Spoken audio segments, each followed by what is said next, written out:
Monsieur Château-Ducot. Merci beaucoup, professeur. Moi, ma question, elle est, vous l'avez dit au départ, on se base sur des modèles.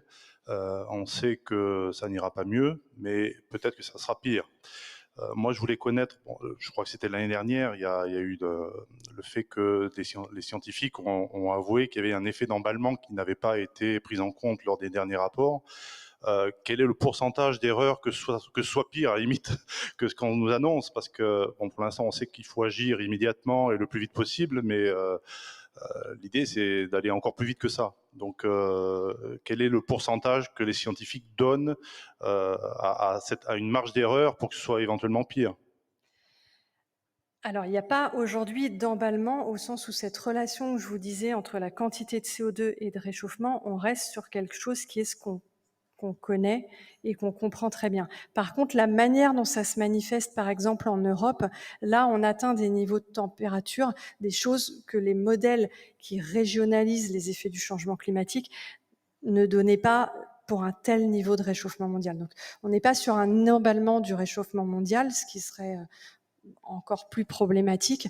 On est simplement sur quelque chose qui est notre capacité à dire vraiment précisément ce qui peut se passer dans une région donnée.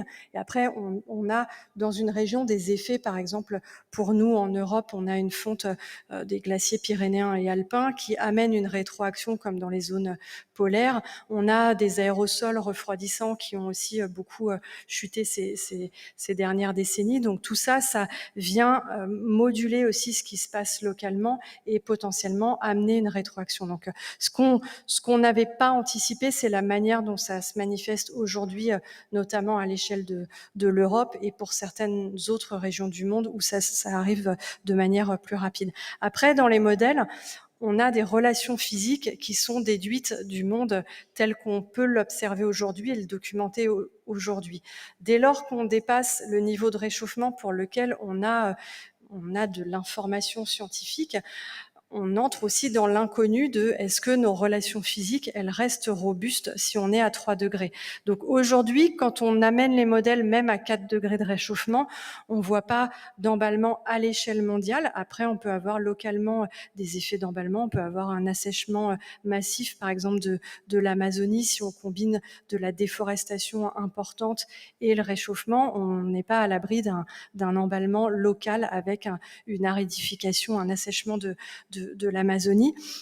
Mais à l'échelle mondiale, par exemple, ce qu'on craignait beaucoup avant sur le dégel des pergélisols qui amènerait beaucoup de méthane dans l'atmosphère et qui amènerait un emballement, aujourd'hui, les modèles ne montrent pas ça, mais les modèles, ils ne sont jamais que le reflet de ce qu'on connaît et de ce que l'on sait contraindre sur le présent. Donc, la manière dont on le dit dans le rapport du groupe 1, c'est que plus on avance dans un monde qui se réchauffe, plus on est dans un monde inconnu où les modèles pourraient se tromper et on n'a pas de moyen de contraindre de manière sûre et certaine ce qui peut se passer dans un monde qui serait...